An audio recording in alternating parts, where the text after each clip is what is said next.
We are about 2 weeks into the NBA season, and there's already been plenty of surprises and excitement. Like the first batch of in-season tournament games are quite exciting. As we all know, the NBA season is a marathon, not a sprint. It's a grueling 82-game schedule, and no team feels like they're out of it just yet. And I want to take this opportunity to talk about what I've thought of every team so far in the form of some power rankings. All these rankings will be as of the morning of Thursday, November 9th, and I'm hoping you guys like this. I can make it a bi-weekly thing if you do. Alright, let's get to it. The defending champions are off to another great start at 8-1. Obviously, this is mostly because of Nikola Jokic. After an offseason of riding horses and not even caring about basketball, he just came back and is averaging a chill 28.5, 13, and 8.5. No biggie. Jamal Murray did not have the greatest start to the season, and now we know he's going to be out for at least a few weeks with a hamstring sprain. They have enough supporting pieces on the team, especially with the great start Reggie Jackson's been off to, and I think they'll easily be able to survive not having Jamal Murray for a few weeks and maintain a top spot in the West. At number 2, I have the Dallas Mavericks. I think the Mavericks have to be pretty happy with their start, despite a disappointing loss to the Raptors on Wednesday. Luka's just doing everything right now. He's averaging 31.5 points, 9.5 rebounds, and 9 assists per game, hitting a bunch of clutch shots so far too. If he keeps this up and the Mavericks keep winning games, he's going to stay as the frontrunner for my MVP and Clutch Player of the Year. He's the engine, and if he and Kyrie are on, they're going to be tough to stop. And the additions of Grant Williams and Derek Lively have really helped the team as well. Last week, the 76ers finally resolved the James Harden situation, and I thought this would put the 76ers in a position of relative mediocrity. I mean, they traded Harden for a charcuterie board of 30-year-old forwards on expiring contracts. But Joel Embiid has shown why he was the 2023 regular season MVP, and Tyrese Maxey's been playing like an all-star, and Kelly Oubre's been playing like a 6th Man of the Year candidate too. They're off to a strong 6-1 start after beating who many thought was the best team in the East on Wednesday. At number 4, I have the Boston Celtics. When I first started writing this script on Sunday, the Boston Celtics were the only undefeated team in the NBA, but since then, they've lost their first and second games of the season. This is where I could tell you that X player needs to play better or something like that, but honestly, their starting lineup has largely played well. Drew, Derek White, Jaylen Brown, Jason Tatum, and Kristaps Porzingis. But there is one thing that has to be said, and I'm so sorry Celtics fans, but Al Horford stinks. I think you can pin a fair bit of blame for both of their losses on him. He's old, he's slow, yet he's still their biggest piece off the bench. The depth they lost may come back to bite them come playoff time. At number 5, I have the Golden State Warriors. They've had quite the flair for the dramatic to start the season, getting 2 of their wins last week on last-second shots. Steph Curry's shown he's still a top 5 player in the world, and they're 6-3, but there are definitely some concerns here. First of all, not a single Warrior besides Curry has scored more than 20 points in a game. That's right, in 9 games, Klay, Wiggins, Kuminga, Chris Paul, none of them have eclipsed 20 points, even though Klay's been good. I don't want to put much blame on him. They also have to figure out whether their starting lineup is going to include Chris Paul or Kevon Looney. And speaking of Chris Paul, he's been okay, I think. He's still an amazing passer, an amazing leader, but if teams force him to be a scorer, can he actually be effective? Random shout out to Dario Saric too. At number 6, I have the Milwaukee Bucks. After a slow start that had many fans questioning why the Giannis and Dame fit wasn't as seamless as we thought, they've scratched their way back to 5-2. It hasn't been super pretty. They've won their last 3 games against the Knicks, Nets, and Pistons by a combined 11 points. Dame has been very up and down this season, and efficiency is down across the board. Ultimately, I'm not worried because we know who Giannis is and we know who Dame is. The big issue is their guard defense. We saw Brunson drop 45, Cam Thomas drop 45, and Cade Cunningham drop 33 in just the last 3 games. They need to fix this as they will see star guards throughout the playoffs. It's clear that Malik Beasley is not the answer there. Like the Dallas Mavericks, the Minnesota Timberwolves are another team that's looked pretty good after a disappointing 2023 season. And that's mostly because of Anthony Edwards. He's vaulting himself into the superstar conversation. I mean, his takeover against the Celtics on Monday, that's the kind of stuff that only top NBA players do. Meanwhile, Cat is struggling again to start the 2024 season. I don't know if this is a product of playing the power forward position or what, but he is struggling. Honestly, Naz Reid has looked better than him for significant portions of the young season. I'd also like to see a little bit more out of Jaden McDaniels, who just got a crap ton of money, but overall they have the talent to be a good playoff team in the Western Conference, and they have some impressive wins under their belt with Denver, Boston, and New Orleans. At number 8, I have the OKC Thunder. They're another team that can just beat any team on any given night. Their last 4 games have been really tight losses to the Pelicans and Warriors, and nice wins against the Hawks and Cavaliers. Their starting lineup of Shea, Giddey, Dort, J-Dub, and Chet Holmgren honestly doesn't leave any glaring holes, despite the fact they're a really young team. They need a bit more proven bench depth, but like Shea Gilgeous-Alexander is so good, and I love this team for the now and for the future. They're a legit Western Conference playoff contender, and they're one of the few teams I'm sorry I did not put enough respect in my conference standings prediction video a few weeks ago. At number 9, I have the Atlanta Hawks. Despite a brutal start scoring the ball for Trae Young, the Hawks have been winning games thanks to their supporting cast and DeJounte Murray. DeJounte's looked like the all-star Atlanta hoped that they were trading for a year and a half ago. Capella and Okongwu have also been a really good center duo for the Hawks, and their vast collection of forwards have all been playing well. If Trae Young can hone in his shot selection and be more efficient, they can be a top 4 seed in the Eastern Conference. And a nice surprise at number 10, we have the Indiana Pacers. This Pacers team is going to be a fun League Pass team and can definitely compete for a play-in spot and maybe even a bottom playoff spot. They were 1 bucket away from being 6-2 and just dropped 150 points on the Spurs on Monday. Funnily enough, they've actually already scored and allowed 150 points in a game so far, and it's only been 8 games. Some people didn't like it when I called Tyrese Haliburton a top 25 player in my preseason rankings video, but he's showing that I know ball. He's averaging 24 points and 12 assists per game. He's easily been a top 25 player. And on top of this, they're damn near close to having 8 double-digit scorers. At number 11, I have the Phoenix Suns. This team is 4-4, but I think it's pretty simple why I have them so high. Kevin Durant has played all 8 games, and he's averaging 37 and 4.5. But Devin Booker's only played 2 games, and Beal finally played his first game on Wednesday night. We know that the Suns are obviously a top-heavy team, so not having 2 of their top 3 guys, it makes sense why they were struggling. It's a bit disconcerting that they barely squeaked an overtime win against the Bulls with KD and Beal, but I'm giving them the benefit of the doubt for now. I would love it if Okogie could hit his threes like he did last season, but as some positives, Eric Gordon and Grayson Allen have been really good. At number 12, I have the New Orleans Pelicans, who are also 4-4, but unfortunately it's looking like the injury bug is going to hit them again. It came out a few days ago that CJ McCollum has a collapsed right lung. Jeez, man, I have no idea what the Pelicans did to the injury god. Maybe Zion messed around with his baby mama or something. His injury leaves a huge hole on the Pelicans. They don't really have another true point guard on the roster, and in the short term they should be able to survive with BI and Zion playing the pseudo point guard position on offense, but they really need CJ to get better soon. And it goes without saying they need Zion and BI to stay healthy too. At number 13, I have the Orlando Magic, who started out the season a nice 4-3, behind just a really balanced offense and a decent enough defense. Franz and Paolo are obviously their main scorers, and I think they fit really well together. They also have several different guards who are able to do a lot of different things for this team. Markelle Fultz is obviously a great passer, Cole Anthony is that good 6th man scorer, and Jalen Suggs is just everywhere on the court doing the little things. Although this isn't obviously the most talented team, they can beat a good team on any given night. At number 14, I'm going to put the Cleveland Cavaliers there, and I know that they're 3-5, so putting them at 14 seems a little high, but I'm not just listing you the standings in order. I know you guys can read. The Cavaliers are a good basketball team that's just gotten mildly unlucky with injuries so far. Nothing major, but just a lot of minor injuries to Spida, LeVert, Garland, Allen, Okoro. They've missed a lot of games. Since being relatively healthy, they have a win against the Warriors and a close loss to the Thunder. I don't have a lot to say because we haven't seen them at full strength yet really, but what I can say is Donovan Mitchell is really damn good at basketball. The Toronto Raptors are a team that just screams mid, so they're perfect for the number 15 spot. Pascal Siakam had looked sluggish to start the season before he had a big game against the Mavericks on Wednesday. Still, I have repeatedly said on this channel, I like Siakam as a player, but he can't be the best player on a good team.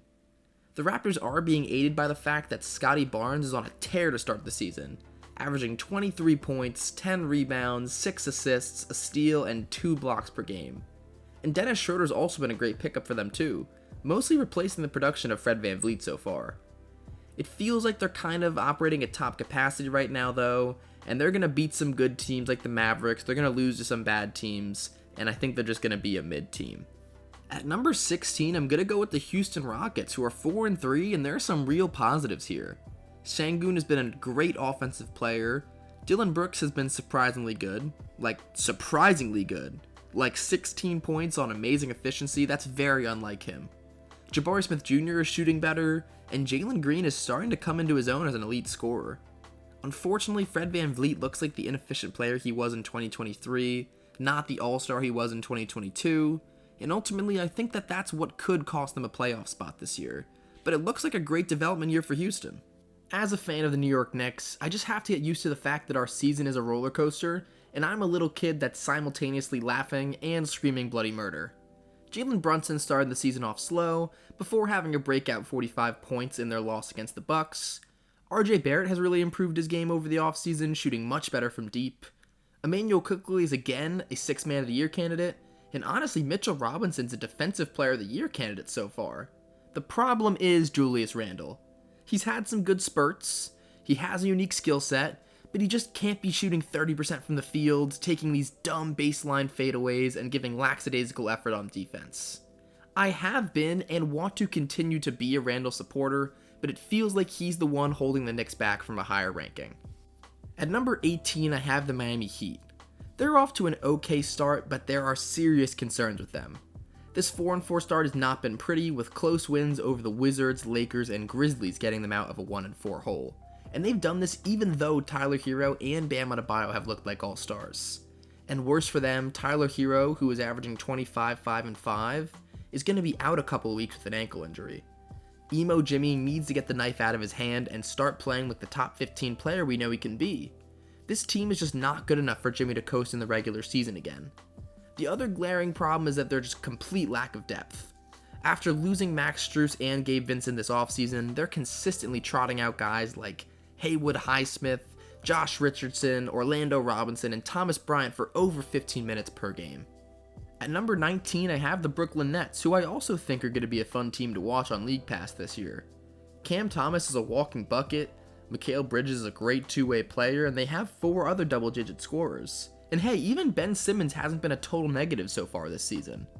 Going back to Cam Thomas, it's just crazy how last season he had that stretch where he dropped like 30 points per game, then he got benched for pretty much the rest of the season, and now he started this season off averaging 29 points per game, before unfortunately leaving Wednesday's game with an ankle tweak. This is another team that doesn't have the most top-end talent, but is 7 or 8 guys who are starting caliber players in the NBA, and will take advantage when a team rests a star or injuries pile up throughout the season. At number 20, I have the Los Angeles Clippers. In 7 games, they're just 3-4, and they now have an 0-2 record with James Harden. So much for being a system. I was going to put them higher until I saw how they looked against the Knicks in their first game with James Harden. They have all this talent, but as we've seen recently in the NBA, teams need more than just straight talent to win basketball games. Paul George and Kawhi have looked healthy so far, and pretty good, but they just need to put it all together. The Mason Plumlee injury sucks too, because they were already lacking depth after the Harden trade. I think they should be able to rise up the power rankings, but I need to see them get a few wins before I do that. And at 21, I have the Los Angeles Lakers. On paper, I think this is easily the best Lakers team since the 2020 bubble team. Anthony Davis and LeBron James are still one of the best duos in the NBA, even with geriatric LeBron James entering year 21. His career in the NBA is old enough to drink. Speaking of LeBron, he has still shown that he can turn it on and play like a top player in the league for stretches of games, and he's going to have to do that when AD goes silent. AD's been good as well, averaging 26, 13, and 4 blocks a game, but there have been a few halves where he's just gone totally silent. And sorry LeBron, unlike the Pittsburgh Steelers who are 5-3, y'all are 3-5. They need a little bit more production from the other guys, especially Austin Reeves, who's only averaging like 15, 4, and 4 up to this point, but they should be able to turn it around. And at number 22, I have the 3-4 Sacramento Kings. They're going to have to survive at least a few more games without De'Aaron Fox, and they might continue to struggle like they did in their 25-point loss to the Rockets on Monday, and by barely beating the Blazers on Wednesday. Domantas Sabonis is a great player, but he needs a scoring engine like Fox to be fully effective. It's like how Draymond Green can't be as effective without Steph Curry. In his 3 healthy games, Fox has shown that he's a superstar, averaging over 31 points a game. They have the depth, and they have the 1-2 punch in Fox and Sabonis, so once he gets healthy, they will rise up the standings. At 23, I have the San Antonio Victor Wembanyama's. That era in San Antonio is officially underway. And I swear to God, if they win another 5 championships with him, I'm gonna lose it. On Thursday against the Phoenix Suns, Wemby had his first true breakout game, 38 points, 10 rebounds, 2 assists, and 2 blocks. This guy has the ability to be one of the best players the NBA has ever seen, but he's still super young and getting comfortable with the NBA. This is also the youngest team in the NBA, so we're going to see some tough games like we did against the Knicks on Wednesday. Popovich seems willing to stick out this rebuild though, with Wemby, Keldon Johnson, Devin Vassell, Jeremy Sohan, and the rest of this young Spurs squad. At 24, I have the Chicago Bulls. I'm sorry, Bulls fans, but y'all just need to blow it up. Like, I feel for them. They were a top seed in the Eastern Conference 2 years ago until Lonzo Ball got injured, but they aren't going to get Lonzo Ball back this whole season too. LaVine and DeRozan are only getting older, and DeRozan's on an expiring deal. The East has gotten so much better since 2021, and even with Lonzo back, they still wouldn't be a true playoff contender. On top of all that, Patrick Williams still doesn't look like much in his 4th season. Getting close to the end here, at 25 we have the 3-5 Portland Trailblazers. They are still staying competitive in games despite the fact Anthony Simons has only played 1 game, and Scoot Henderson has looked like one of the worst players in his young NBA career. He's averaging like under 10 points a game and shooting like 10% from 3. And they've actually been competitive in games because of Jeremy Grant, Shaedon Sharpe, and Malcolm Brogdon. Most impressive has been Shaedon Sharpe, who's averaging an efficient 20 points per game, as I anticipated in my Breakout Players video. They should be competitive every night, but will also probably fall short of a play-in spot. At number 26, I have the Detroit Pistons. Cade Cunningham's really good, Jalen Duren's been great, Jaden Ivey is getting better every day, and Ozor Thompson looks like a really NBA-ready prospect, except with his shooting ability, I guess. The team has one of the best young cores in the NBA, but they are still really young and they're going to struggle, at least in the early parts of the season. As they develop as a group, they will have the potential to win some games, but for now, they're young and unpolished. At number 27, I have the Utah Jazz. Lauri Markkanen is still great for this team, but the rest leaves a lot to be desired. It's still early, but John Collins has been good, not great, and Jordan Clarkson has not been as good as his 2023 season. Without a true second guy on this team, they will continue to struggle. They started out 2023 really well, but then struggled after that, and since they're starting out this season slow, I think teams have more or less figured them out. At 28, we have the Charlotte Hornets. They've definitely not been as bad as I expected, but they definitely aren't good. They have some young talent here, LaMelo Ball obviously, Mark Williams, Brandon Miller, but it's not enough to compete right now. Surprisingly, Scoot Henderson's been terrible to start his NBA career, so maybe Brandon Miller wasn't a terrible pick, but I still don't project him as a future NBA superstar. I would not be surprised if Terry Rozier was traded by the trade deadline, as this team continues to lose games. At number 29, I have the Washington Wizards, but hey, you guys aren't last. But surprise, surprise, the Wizards are bad. Just kidding, this isn't a surprise at all. Except maybe to the baddies in the Wizards arena. Jordan Poole has not been the 25 point per game scorer that some people envisioned him to be on this barren Wizards team, and there's also not a lot of super exciting young talent on the team either. This is going to be a long season of Poole to Kuzma alley-oops when you're down 20 points. And at the very bottom, we have the Memphis Grizzlies. I figured the Grizzlies would struggle a little bit for the 25 games John Morant was suspended. That was a key reason I put them in 8th place in my preseason standings predictions. But I don't think anyone else expected this level of struggle. They finally got their first win on Sunday against the Trailblazers, a team they blew a double-digit lead to on Friday. The team has been over 500 without John Morant since he got drafted there, and that was largely due to Bane and Triple J. And they've been good, but they just haven't been able to close out games. The most surprising thing has been how bad their defense has been. With Marcus Smart, Desmond Bane, and Triple J, I was definitely expecting them to be better on D. They need to steer the ship a bit better and try to be around 500 until John Morant comes back. And that's it for the first installment of the Sports Ball Network NBA Power Rankings. Let me know if you enjoyed the video and if you agree with my rankings up to this point of the season. Leave a like, subscribe, blah blah blah, all the YouTube stuff. Bye!